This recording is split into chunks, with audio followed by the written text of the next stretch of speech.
Hi guys, I'm gonna show you review and recipe of Amul spicy garlic cheese spread. So MRP of this 200-gram pack is 110 rupees and the shelf life is 18 months. But once you open the pack, you consume it within 1 month and the pack says it is made from 100% pure milk. It's nicely packed and there is this layer. The first time you open it, this needs to be removed, and once you open the pack, keep it refrigerated.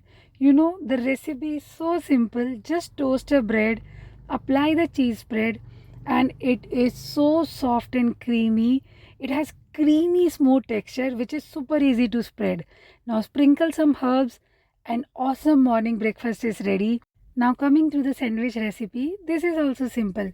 Spread the cheese on a bread slice, layer the veggies on the top of cheese, and now sprinkle herbs, cover with another bread slice. Now you can grill this one or simply toast on tawa like I am doing, and our handmade tawa sandwich is ready in just 5 minutes.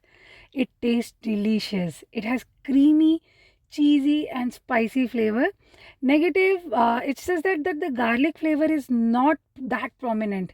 It's on mild side. So overall, easy to spread cheese with a tasteful flavor. Give it a try and subscribe for more such videos. Bye bye.